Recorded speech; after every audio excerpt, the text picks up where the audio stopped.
Yes, they're going to confirm everything. That's what Chris said. We're going to do it in the commission. Okay. I asked him. I said we got time to do that. He said we're going to do it.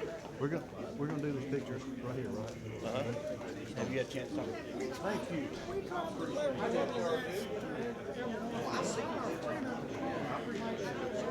How are you? Good to see you. Have you heard from the media? I thought we'd have seen that footage by now. It's in the gun. Yeah, we'll do it right in the middle of the meeting. You talk to Carp, he's good? Yeah.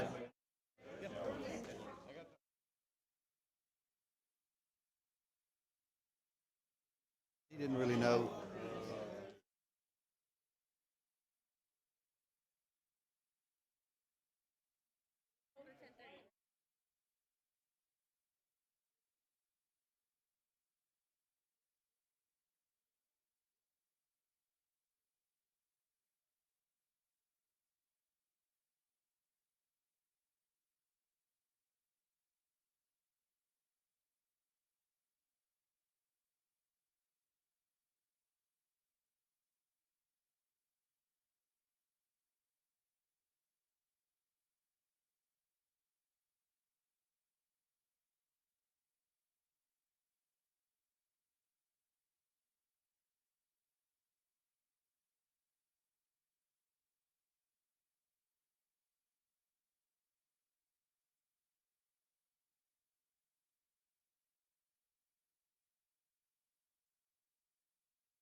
going to call the meeting to order of Tennessee Fish and Wildlife Commission. Today is full commission day. We'll be voting on fishing proclamations today. It's the main agenda. At this time, I'm going to call on our Assistant Fisheries Chief, Jason Henniger. He's going to lead us in the invocation, and then Mr. Steve Jones will lead us in the pledge. We would stand. Let's bow our heads. Our Lord, our Father who art in heaven, thank you for this day. Thank you for allowing us to come here, and we just ask for your guidance as we make decisions over your creation, and we ask for continued blessing over this country and our state. Lord, we just pray that we do your will and be of service to you today. In Jesus' name we pray. Amen. Everyone will face our flag. Attention, salute, pledge. I pledge allegiance to the flag of the United States of America and to the republic for which it stands, one nation, under God, indivisible, with liberty and justice for all.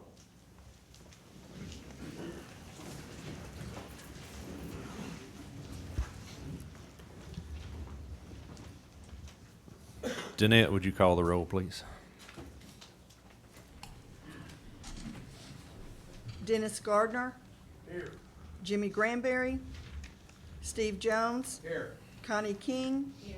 Jim Ripley. Here. Tony Sanders. Here. James Stroud. Here. Kent Woods. Here. Tommy Woods. Here. Hank Wright. Here. Angie Box. Here. Brian McLaren. Here. Kurt Holbert. Here. Chairman, we have a quorum. Thank you, Danette. Again, I want to welcome you all. We do have some special guests with us today, and probably some that aren't on this list. We got Mr. and Mrs. Clarence Dyes from Tennessee Fur Harvesters Association, Jim Osborne from Bass Pro Shops, Eddie Collier from Columbia Power Sports Super Center. Alexander's with him. Miss Tammy Woods, who is Commissioner Tommy Woods' wife. Ron Crabtree, Quail Forever. I'm still putting Quail Forever by your name, so that's probably going to be there forever. And Joey Woodard and Johnny Allred from the foundation. We've also got a former commissioner, Bill Cox. Most of you probably don't recognize him. He's here today. Appreciate that. Maybe I didn't miss anybody. Director Carter, you got any announcements? All right. One more group I want to recognize today, and I haven't done this, but when Steve did the pledge, or Commissioner Jones did the pledge, it made me think. But with all the veterans that are here today, would you stand? Folks, let's give him a round of applause.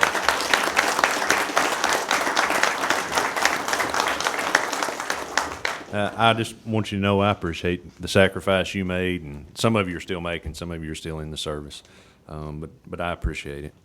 All of you have a copy of the minutes from the last meeting in front of you. I'll entertain a motion of approval. Make a motion. Do I hear a second? Motion from Stroud and second from Gardner. All in favor say aye.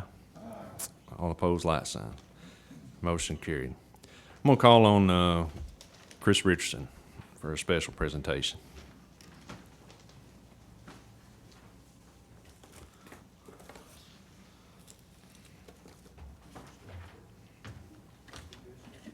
Thank you, Mr. Chairman, members of the commission.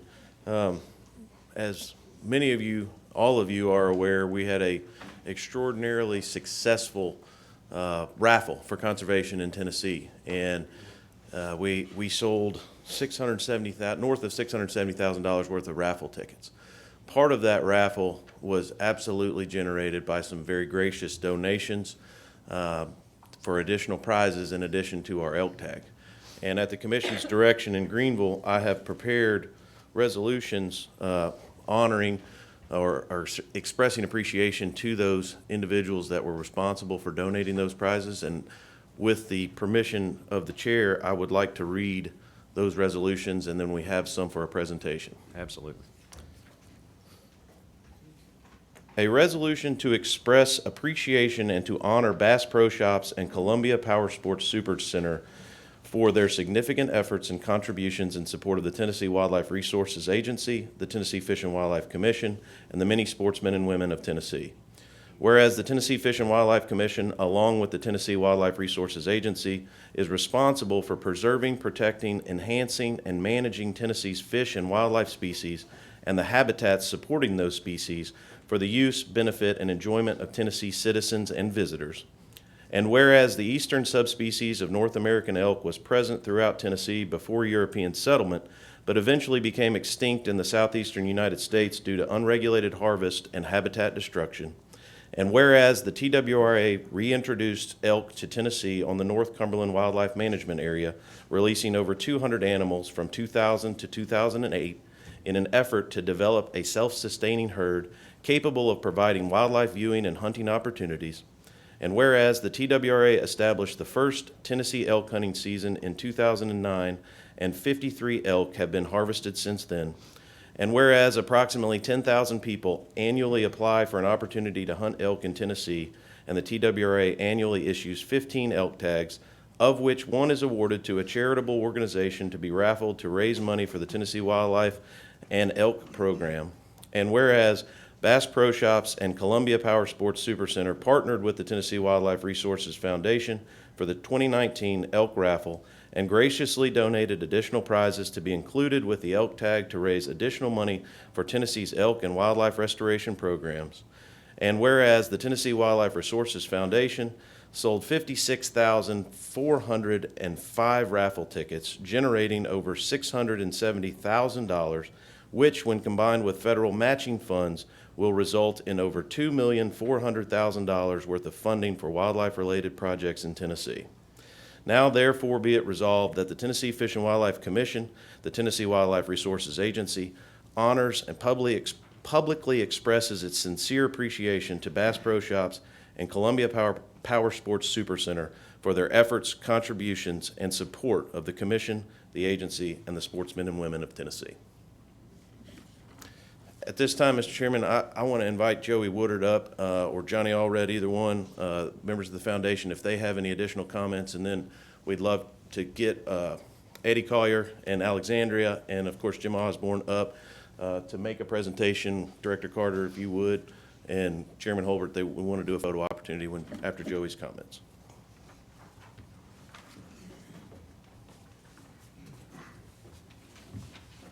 Thank you, Chris. I'll be brief. We were extremely excited about this year's results for the elk tag raffle. Our success was far greater than we had even hoped for. And that success is due in large part to our partners.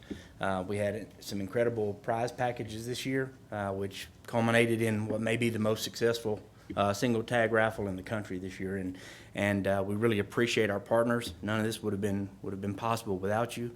We look forward to making this bigger and better for next year, and we're already hard at work planning and strategizing, and we'll see what happens in the future. But thank you both so much. We appreciate it. If you would, come up and we'll recognize you. Jim Osborne, Regional Manager for Bass Pro Shops Cabela's.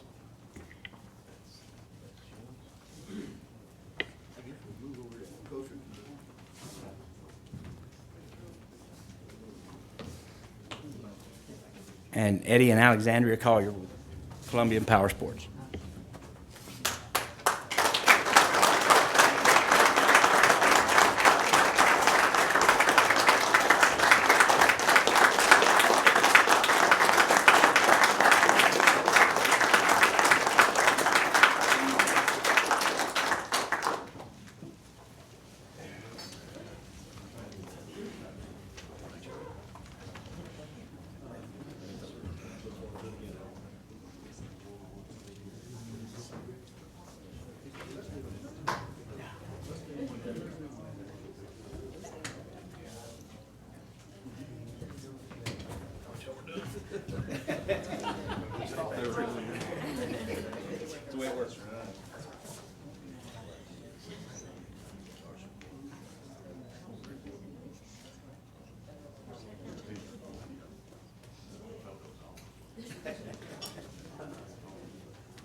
All right, thanks, Chris. I'm going to call on Frank Fiss, our Chief of Fisheries, to present the Biologist of the Year Award for 2018 and the Technician of the Year.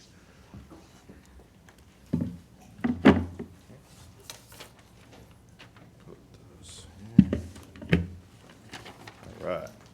Well, I'd like to start with the 2019 Technician of the Year. We have dozens of technicians that perform various roles in our workforces, be it on the reservoirs and hatcheries or habitat crews, stream crews.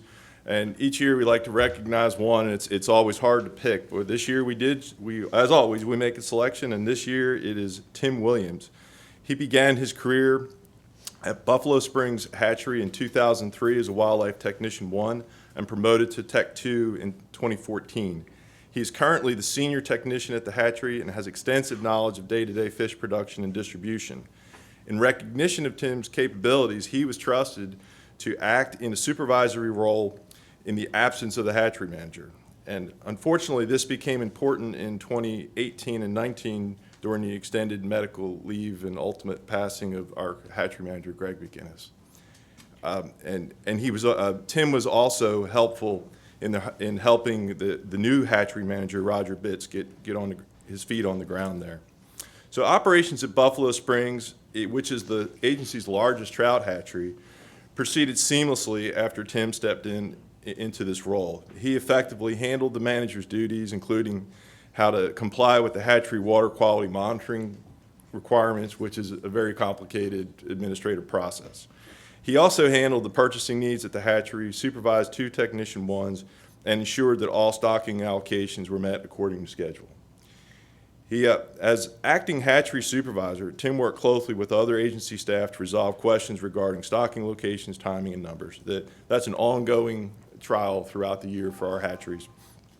Since 2019, Tim has worked closely with the new hatchery manager, Region 4 Fisheries staff, and the statewide hatchery coordinator to address chronic nitrogen gas supersaturation in the water supply, which negatively affects trout production.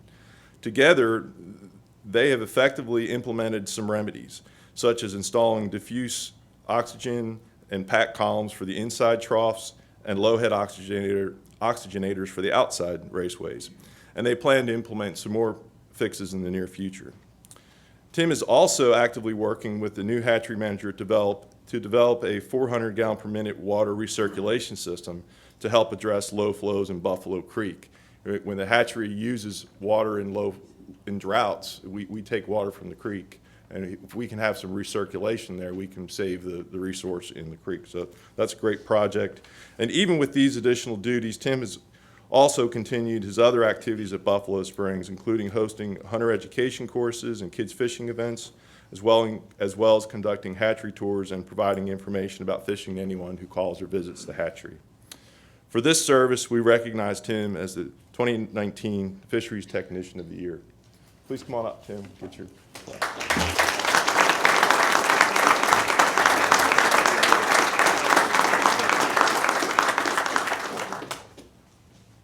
You want to do pictures at the end?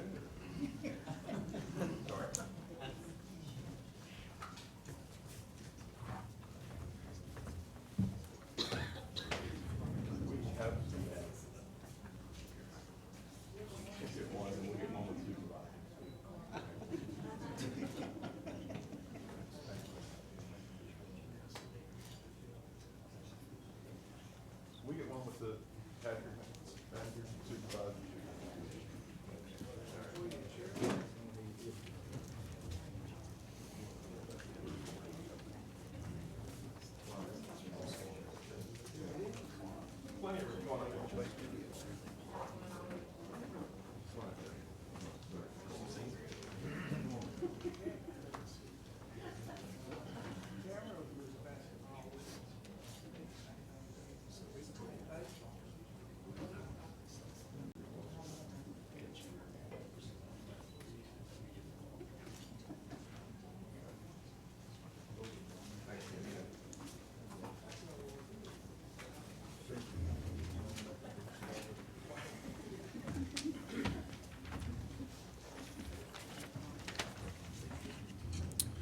Our next award is for the 2019 Fisheries Biologist of the Year.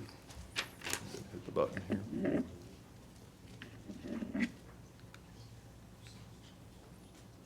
You got him? Okay, you're going to do it. The Biologist of the Year is awarded to Eric Gaines.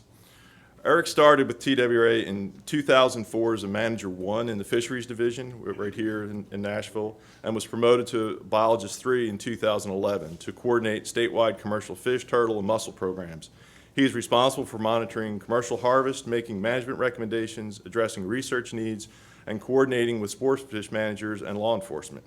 Despite his busy workload, Eric managed to earn a Master's of Science degree from Middle Tennessee State University in 2016 on an agency-funded project that determined the migration rates of lake sturgeon in the Cumberland River. Eric has done an excellent job coordinating commercial programs in Tennessee. Over the years, he has steadily improved our reporting programs to create a database to track all commercial harvest and sales. He's also greatly improved the agency's communication with commercial fishermen. By developing professional relationships among leaders in the industry, Eric has cultivated a positive environment for developing effective regulations. He has also recruited their help in the field to collect data needed to manage commercially harvested species, thus greatly reducing the cost for these projects. The commercial removal of Asian carp from Kentucky and Barkley reservoirs is critical to the control of carp. Unfortunately, carp markets did not readily develop in Tennessee, and because many fisheries are more profitable.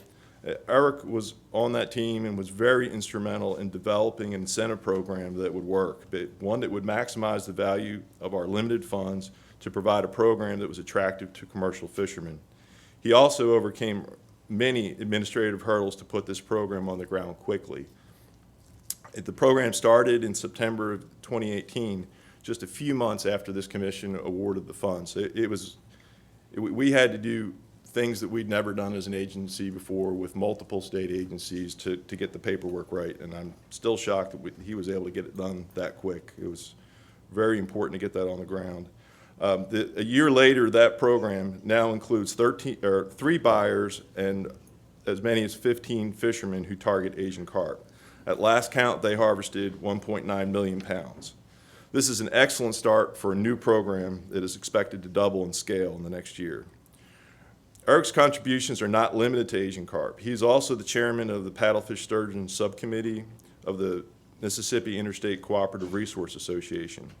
As chair, he leads a project among 5 states to assess the population dynamics of paddlefish in the Mississippi River. He also serves on the Fish Technical Committee of the Lower Mississippi River Conservation Committee and the Catfish Committee of the Southern Division American Fisheries Society. TWA greatly values Eric's contributions to fisheries resources in Tennessee and throughout the Mississippi Basin. For this, we recognize Eric as our Biologist of the Year. Thank you, Eric.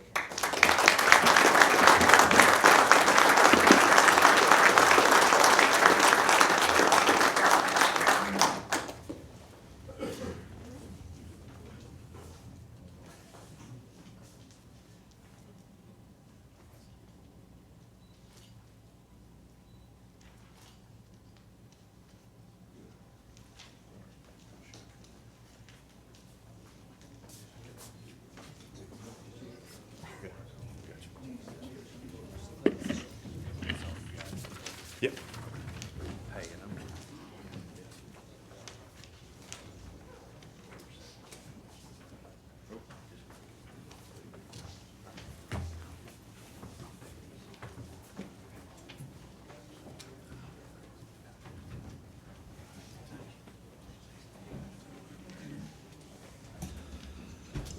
Thank you, Frank. At this time, I'm going to call on our TWRA UT veterinarian, Dr. Dan Grove.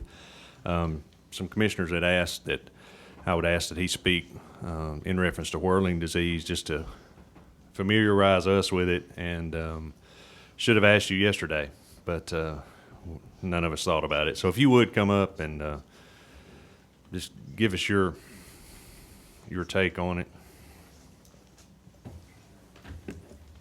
Mr. Chairman and Commissioners, thanks for the opportunity. I don't have a formal presentation. I'm not going to get into too much of the ins and outs of the disease. Our fisheries folks are way more versed in the actual disease and management here in the state. What I wanted to just kind of discuss and highlight with you guys today is some of the concepts that we're shifting the way we manage species. And the shift is as a result of disease. It's as a result of a better understanding of wildlife health and fisheries health in general. The way we've historically managed populations, and we've talked about it today with collapse of, the elk population and things like that from over-harvest. And so we've historically looked at numbers of animals that we were harvesting, and that's how we tweaked and managed populations and then created habitat and things like that. Whenever we're looking at managing disease, those things, they're not irrespective of those things, but it changes the game. Because whenever you get a disease introduced into a wildlife population, you're never going to get it out of that population. And basically, you're going to be dealing with that for as long as that population exists in perpetuity. So, we've already seen that with chronic wasting disease throughout the United States. And in terms of whirling disease, the analogy was made yesterday, and I hate making analogies between diseases that are not the same type of disease agent. That whirling disease, at least in the West, is the equivalent of chronic wasting disease in terms of whirling disease for fisheries. Our real issues that we're looking at here is the only tool we have is to prevent disease from being introduced into a wildlife population. Because like I said, once it's there, our tools are extremely limited in terms of the fisheries side of things. Aquatic systems, diseases spread much more rapidly, and the potential for population collapse of everything within that waterway because you lose certain species is greater than it is on the, when we're talking about terrestrial wildlife. And so these are the kind of the things that I think sometimes get lost in these discussions is that, there's maybe a handful of people that want a very specific thing, and that may work whenever you're managing just population numbers based on harvest, based on, take of an animal and things like that. But when you're talking about disease, there's not as much give. So if you might have a particular disease in an area and you figure that out, the problem is it's already been there for a long time by the time you find it because it's got to get to a level that you can actually recognize it. And so it's probably further than what you already think it is. And so, that's what happens in the disease world is we start looking more and more and we find these diseases. If, we take what we know from other states that have dealt with particular diseases, and in this case, whirling disease, they have seen population level impacts. Out west, they have a lot more native populations, native being native to the United States. A lot of fisheries in the east are not necessarily native populations. And so that might be some of the reasons why we're not seeing the same dramatic changes in the east that they've seen in the west. But we do have native trout species that will be impacted by this and could potentially see the collapse if it spreads out. And so that's actually what we're talking about dealing with is managing populations at the population level in an aquatic environment. And it is completely different than trying to manage something in a mammalian species or even an avian species. I don't want to belabor the point, but that's really what we're talking about today. Whenever we're talking about passing regulations to prevent the spread of disease, we're talking about basically the potential of spreading a disease that will forever impact a fisheries population. And we're already seeing it with Asian carp. I'm not going to get out of my wheelhouse on these things, but that is the perfect example because you can actually visually see that. When we're talking about microbes and things like that, I think a lot of times, unless you're actually seeing the clinical effects of disease, you see the animals walking around in circles and things like that, or fish spinning around in circles, it doesn't impact us as much. But, whenever you're talking about the loss of a complete species as a result of one thing that we could have prevented, that's what we're talking about today. And so, when we're looking at managed things because of overtake, you can always restock. But the problem is if you got that disease there and you restock, you're never going to have a healthy population again. You're never going to be able to bring it back up because it's always going to be there. And so that's all I wanted to mention. I'm willing to answer questions. I might have to defer to our fisheries folks because for any suggestions or anything like that, I'm not here to recommend any changes in regulations or anything. Just at least, we need to change the way we think about things when we're discussing disease, is the short version. So, thank you for the time. Appreciate it. I appreciate that, Dr. Grove. Anybody got any question for Dr. Grove? I know he's, I do. Do we have? anybody else have one? Go ahead. Do we have infected fish in Tennessee at this time? Yes. Okay, and where are they? I'll defer to Fisheries for that question. Okay. The 4 populations we've identified are the 4 that were on the list yesterday: South Fork Holston River, Watauga, Okay. and Doe, and North River. Okay, And all right. Thank you. Commissioner Woods? Do we feel like the private hatcheries are a threat to spreading this disease? And if so, what are we doing to prevent that? I'll give my personal and professional opinion, and then I'm going to defer to Fisheries on the more specifics of that. In terms of the fish health world and wildlife health world and things like that, Fisheries folks have been dealing with the health side of things way longer than any of us, because they've been intensively managing and captive rearing fish species for a lot longer than we have been on the mammalian side and avian side of things. And so the systems that are there, they do a lot of testing, and that's one of the things that could be negatively impacted as the disease spreads, is those facilities, they're limited in where they can sell to if they end up with a disease. And so states are passing regulations based on all kinds of different aquatic diseases. I mean, VHS went through quite a few years ago and caused a stir up in the upper Midwest, and those impacts are actually felt nationwide. So in terms of what's going on here in Tennessee, I'm going to defer back to our Fisheries folks to answer the rest of that question.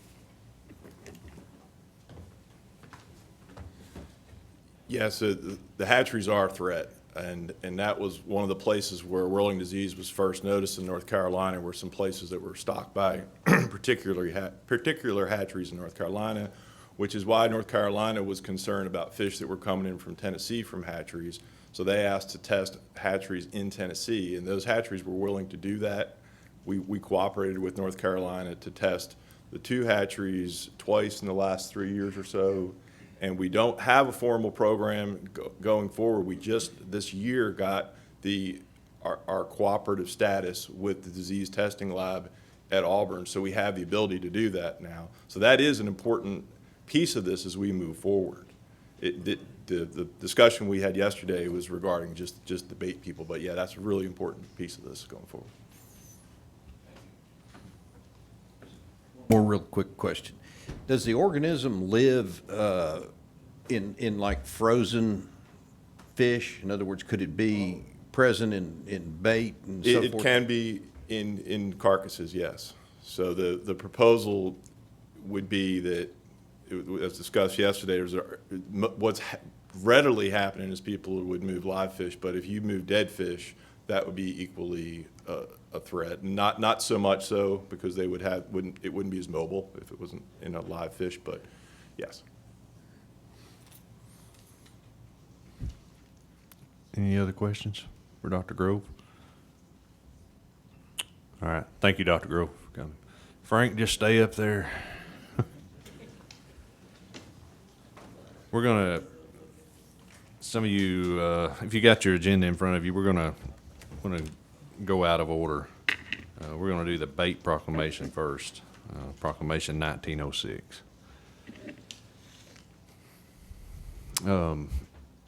Frank, if you would, on it, just highlight what was changed from the original, Okay. and that'll be fine. Yes, the amendment, well, here was the original proposal, and I feel like I need to go through this again just because I added the word alive to this, and that's not in the paperwork that we submitted for the proclamation. Because it is important that fish that should not be possessed away from the water, dead or alive, as bait. But that's that as bait clause that's real important, because this is the bait proclamation, and we're talking about people with the intention of using fish for bait. But this was not approved.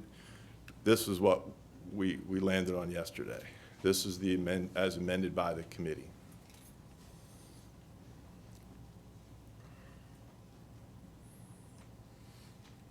Okay.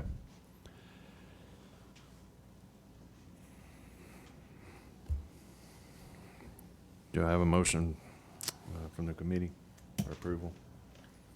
Mr. Chairman, Fisheries Committee met yesterday and recommend proceeding proclamation passing of 1906 as amended. Okay. Do I hear a second? The commission can second, right, not just the committee? Yes. I second. Okay. Got a second from Commissioner Stroud. Discussion. Commissioner Sanders. Mr. Chairman, we had some discussions with the agency this morning, and I would actually like to amend the as presented and strike that and put it back to the original language that was presented yesterday.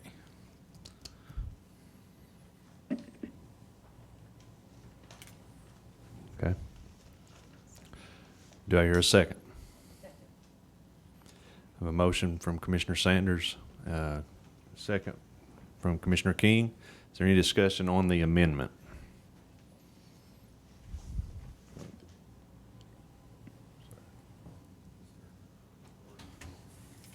Commissioner Jones?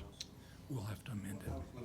I'm sorry, I can't predict which one we're going to look at. Okay. Yes, yes. I would like to, as we talk about the original proposal, I wonder if we could leave that alive, stricken, because it's not just as it is there. It's not how I presented it yesterday. I'm sorry for the confusion, but just to be completely clear about it. That's what we intended. That was my intent, and that's what is in the written proclamation and red lines. Is this what you're asking for Yes. right here? So So you're striking the word alive? Yes. The amendment is for that right there, just like it's without a live in And that's what Connie said. we passed. Yep.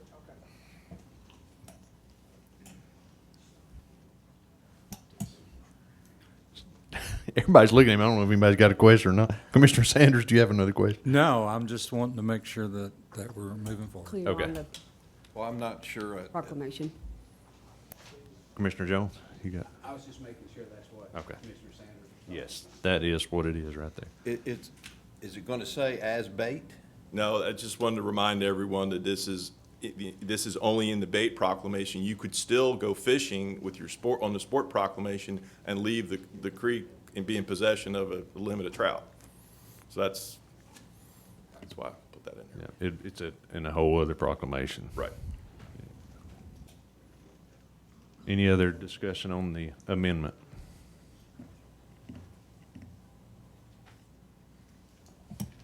Everybody clear on the amendment?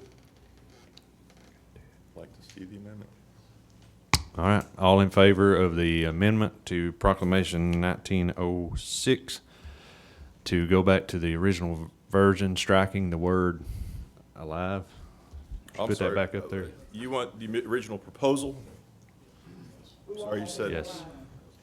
We want up there what we're voting on, Frank. I want that, right there is That's what I what want you up want to there. vote on? Okay. Yes, I thought you were voting on the. yes, the original proposal said Okay. we're gonna strike the word alive.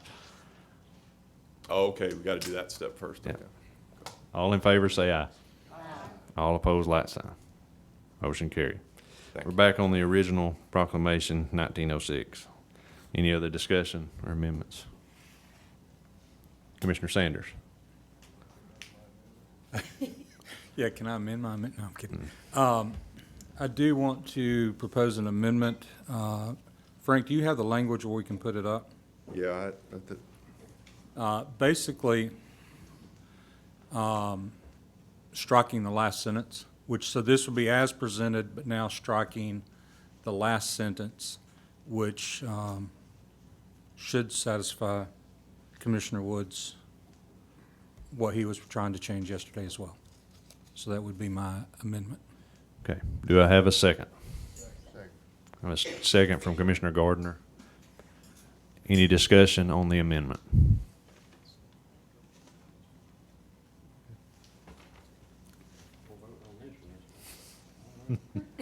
Yes, sir. All right. No discussion. All in favor of the amendment to strike the words "and cannot be possessed alive away from the water," let me know by saying aye. Aye. All opposed, like sign. Amendment carried. We're back on amendment, or Proclamation 1906 as amended. Is there any other discussion or amendments?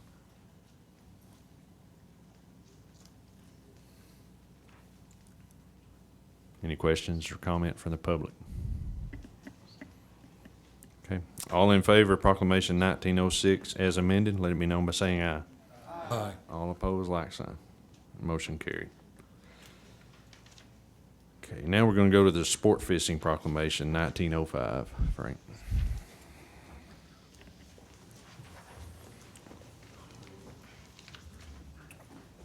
Madam Chairman, do you want me to review any of the proposal? Briefly, just Okay. a few things. Remind you, we had Never mind. some work to do on Carroll Lake. I don't have a shortcut version of this, but we also had to do work on Graham and Glen Springs to allow more harvest there. With the Pin Oak Lake, we wanted to prohibit trot lines and limb lines and limit the jug fishing to 10 jugs and limit the time. For Patrick Henry, we want to drop that minimum size limit to 15 on smallmouth bass. And on the wild trout streams, we want to eliminate the pole restrictions and the nighttime fishing restrictions. And on the crayfish, we needed to add streams to the list, and I'll jump to those streams that will be added to the list of places where you cannot use, possess, or harvest crayfish. And then we also needed to add areas where you can't possess crayfish alive away from the water where they were harvested, and that would be the Clear Fork and Big South Fork. And lastly, change the method of harvest for crayfish as food to be the same as the methods of harvest for crayfish as bait, which were outlined in the previous proclamation that was just passed.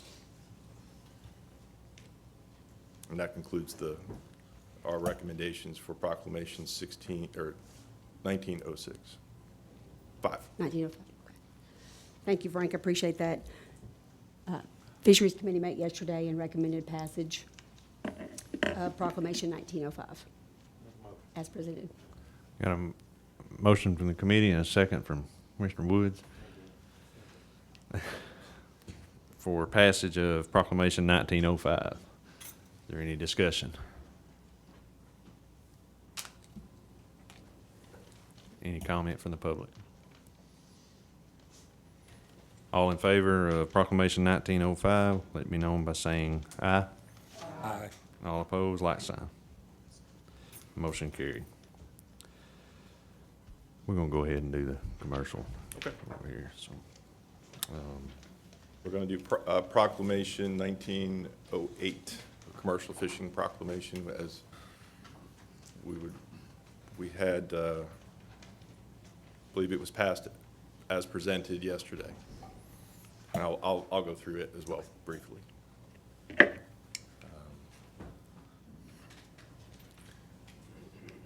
First recommendation was to change the time available for commercial fishers to work on embayments in Kentucky, Pickwick, and Barkley Lakes. Basically, they would be able to work from 7 p.m. till 6 in the morning. We asked to add 100, change the length of leads from 50 to 100 feet, and change the required thickness of the line associated with those nets.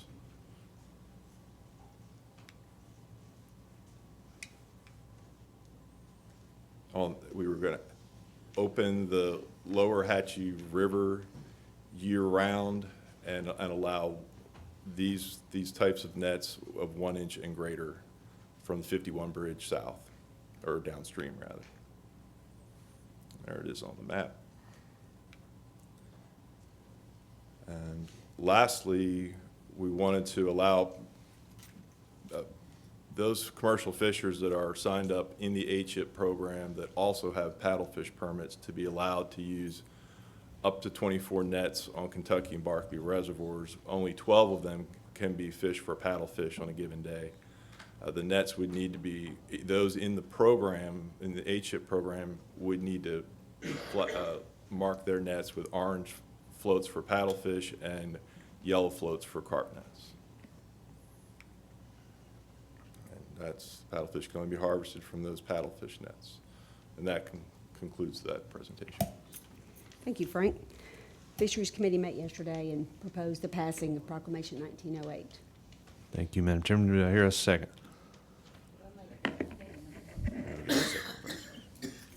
You gonna second it? Second. All right. Second from Commissioner King. Now, is there any discussion? Now I would like to make an amendment. Thank you. Okay. Tried this yesterday, but I'm going to try again. Make a little change here that we propose we allow the. I haven't got my microphone. I need it on. That we allow the commercial fishermen to be out on the water by 6 p.m., out of the water by 6 a.m. That gives them 12 hours, commercial fishing, 12 hours for us sport fishermen. I think that's fair. We need to make it as profitable as possible for these fishermen. We need to make it as easy as possible for these fishermen that do their job, to remove as many obstacles as we can safely do. And I don't see any safety issue with this proposal. If someone can tell us one, then we can rethink it. But we all have time. Once we think about this, we all can chew on it in the evening and think about it, and we can come back and look again. That if we don't make this as profitable for these commercial fishermen as possible, they're not going to do it. I wouldn't either, would you? I mean, we want it easy as possible, profitable as possible, and safe as possible. As far as the fishermen, I'm a fisherman. I'm a sport fisherman. I've fished the Kentucky Lake for, I hate to say this, over 50 years. And I've talked to people. Go ahead. Do I need to shut up? Talk to people. I'm trying to get him to pull it up on the screen. I'm trying to motion him. Keep going. You're doing good. You're doing really good. And I've talked to fishermen last night. I thought, okay, I'm going to just call my buddies, to know a lot of them. And not one of them said, oh, that's a problem. That'll be a safety issue for us. So if they get in your way a little bit fishing, so be it. If they're not out there, they're the only weapon in our arsenal right now. I mean, they're not the only weapon, but the best one we've got right now. We're going to have other things coming along too. But right now, they're the best weapon in our arsenal. So I say, let's give them this time. Amen. Do I have a second? Second. Anybody want to repeat the motion as she just stated? 6 to 6. 6 p.m. to 6 p.m. to 6 6 a.m. Is there any questions on the amendment? The amendment is the hours during April and May that the commercial fishermen fish from 6 p.m. to 6 a.m. Any discussion from? You told me to shut up. Any comments from the public? All in favor of the amendment to Proclamation 1908, let it be known by saying aye. Aye. All opposed, like sign. Is there any other discussion? Good.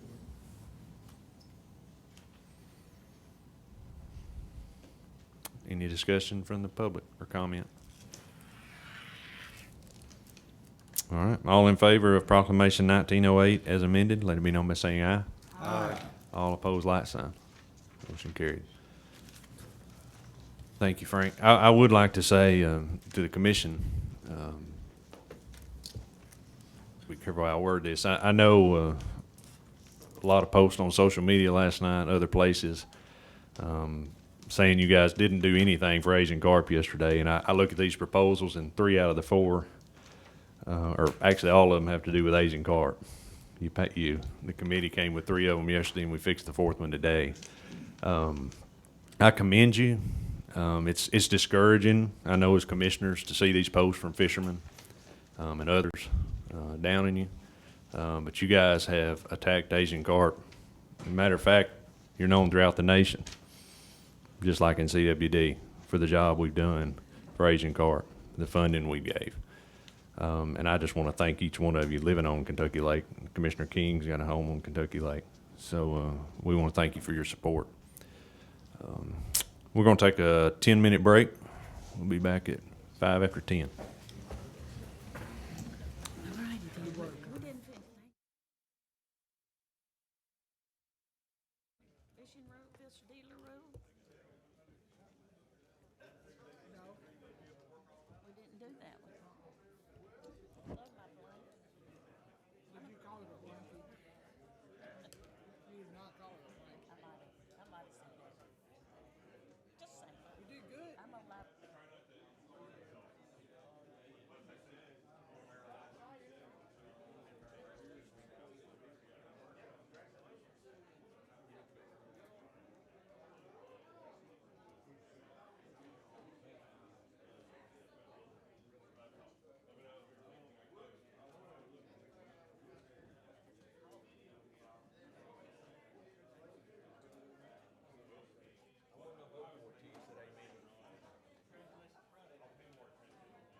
If everybody's ready, we'll get back into business. I'm gonna call on Frank Fiss again.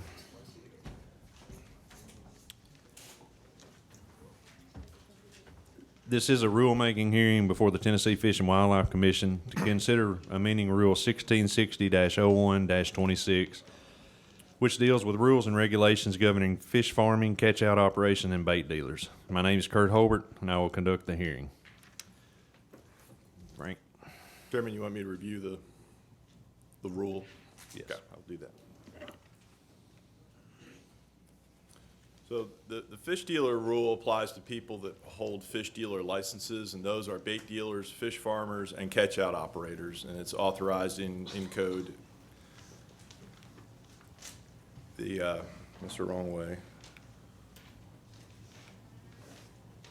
Okay, so there's about 200 bait dealers in the state, and these are people or businesses that sell fish as bait, and they can harvest some species from the wild for sale. Fish farmers, about 9 of those. These are private hatcheries that rear fish and other aquatic life for sale. And lastly, there's the catch-out operations or pay lakes, and these are places where customers pay to fish the lake. They can buy the fish that they catch, and the customers don't have to have a fishing license. And they are currently limited to fish species like trout, catfish, common carp, and other a variety of non-game fishes, which is kind of an issue for us. We're going to address here. The fish must be reared on site or purchased from a fish farm or commercial fisher. So why do we need to change this rule? The current rule has a lack of specificity when it comes to what animals can be used. It uses general phrases like trout or non-game fish, which could mean a variety of species. And we would like them to only use certain species that they're already using, but we want to have a safe list, if you will, of species that would be appropriate for them to use. And again, they're already using these fish. We're not eliminating any that they're currently using. So the reason we don't want to have them to have certain species of fish, because they could be nuisance species or start to behave like nuisance species if they're released in other places, and there can be diseases associated with fish. These fish would become a source, if they were at one of these facilities or used as bait, would be a source for accidental stocking of fish into public waters. So it'll minimize some of the threats we have from fish getting into the wrong places. Specific changes, in the fish farming section, with the language is, like I said, very vague. All non-game species can be used, native species. And a non-game native species in Tennessee right now would include Alabama bass, which is a fish that reproduces in Tennessee, but it's not native to Tennessee. And we would not want to have someone have it in a fish farm, because we don't want them spread any more. Asian carp are a non-game native species now, because they reproduce in the Mississippi River, that's still Tennessee, and they're non-game fish. So this kind of language is not appropriate anymore. So we're recommending that we list the exact species that we would like to see used in fish farms in Tennessee. And this includes an improvement to our grass carp, where they need to be U.S. Fish and Wildlife certified. The earlier language said that they just needed to be certified as triploid, meaning having 3 times the number of chromosomes. But the certified process is readily available to everyone that is working with and buying grass carp, so it should not be an issue. Most of the grass carp that are purchased in Tennessee now are the triploid fertile fish. So, and lastly, anyone that would like to try another species has an opportunity to get a special approval through the director's office, which we entertain. So we're not limiting growth of fish farming, but we are setting a list of safe animals to start with. And we would like them to, the invoice requirements throughout this rule were not the same for each group of people. We just listed how a proper invoice should look, and we applied it to all 3 groups. So we switch over to a catch-out operation. This is what they're currently allowed to use. Again, they have that non-game species, not native non-game species language in there. And these are the fish that they actually do use and would want to use. So we're limiting it to these species and hybrids thereof. And again, they would have the same invoice requirements. And bait dealers have to follow the list of species that are in our bait proclamation, but we also, so we wanted to repeat that in this rule. These are the species that they're allowed to harvest from the wild in, well, all except for rainbow trout. These are fish that can be sold by bait dealers by species name, and there are similar invoice requirements for those. The last changes to the proclamation is a section that describes our ability as an agency to inspect these places.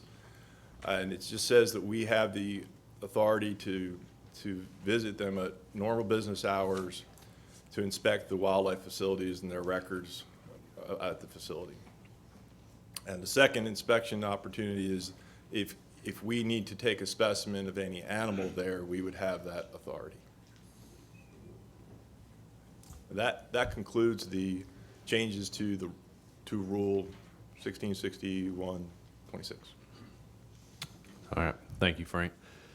Do I hear a motion for approval of Rule 1660-01-26? So moved. Do I hear a second? Second. Any questions? Commissioner Gardner? Frank, on the, you listed all the gizzard shad and threadfin and all that on your bait, and you said something about harvesting them. Doesn't that go against the whole carp, the carp issue? Well, they're not allowed to harvest from those, no one can take bait from those areas where we have native. Okay, so it's just, Where this is just to we- address the other end of the state, basically? Right, someone could still take shad from below, say Fort Loudon, and sell them. Okay. And, you know, as we, hopefully the distribution of Asian carp doesn't change, but, you know, if it does change and when there's fewer and fewer alternatives, if we have to close more places to taking bait because of Asian carp, it's gonna be more important to have bait dealers with safe bait to provide, so we wanna give them that opportunity as long as we can. Okay, thank you very much. Commissioner Wright? On the previous slide, can you show that? It says on number 2, make them available for virus or parasite. Is that broad enough to include testing for whirling disease? It is. Whirling disease is caused by a, a spore is one part of the life stage, but it's classified overall as a parasite. Just want to make sure it's broad enough for you, if we didn't need to add the word disease or. I think we are, because we don't test for the disease, we did test for presence of the parasite. So I hope that will work. Yes, thank you. Any other questions? Any comments from the public? All right, all in favor of Rule 1660-1-26-06, let it be known by saying aye. Aye. All opposed, like sign. Unanimously carried, Danette. All right, Frank, just carry on with the budget expansions. Kind of would like to just call on somebody else to do something. Come on, Jason. No, this. Yeah, all right. You want to just pull them up there so we can see them now? There's no need to go over them. Yes, this. I just wanted to make sure that the dollar amount that's approved is $390,300 for these projects.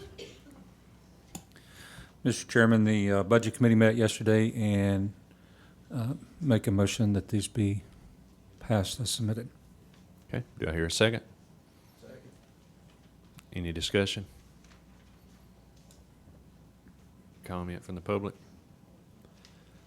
All in favor of the budget expansion for $390,300, let it be known by saying aye. Aye. All opposed, like sign. Motion carried.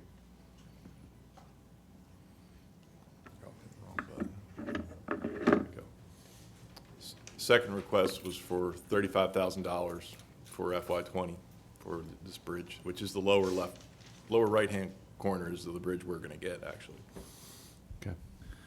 Mr. Chairman, the Budget Committee met and make a motion this be passed as presented. Okay, motion and second from Commissioner King. Any discussion? Any comment from the public?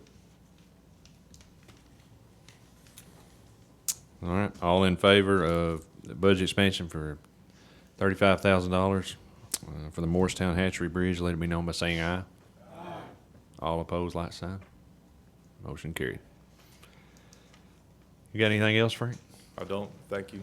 I would just, you and Jason, both of you are here. I know you've talked to you several times the last 2 weeks, and every day you guys have been hammered. I mean, you guys had a lot, not only in this meeting, I know a lot of other things has to happen too besides preparing for this meeting. But I just want to commend you guys and your whole department on the job you do. I think with a nod, this commission will, you guys do an excellent job. We're proud of you. Thank you. You're welcome. All right, has anybody got anything else to bring up?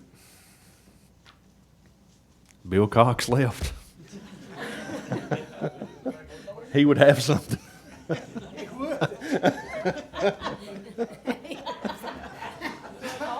Sorry. Someone needs to take his place. I have a question. Director Carter, do you have any comments? All right. The next meeting will be at October 25th. It's a one-day meeting at Lone Oaks Farm. I want to be one-day meeting only. It's Friday only. Starts at 9 a.m. I do have one thing I want to mention. I know the AFWA meeting is next week, and I think Director Carter's probably leaving out tomorrow.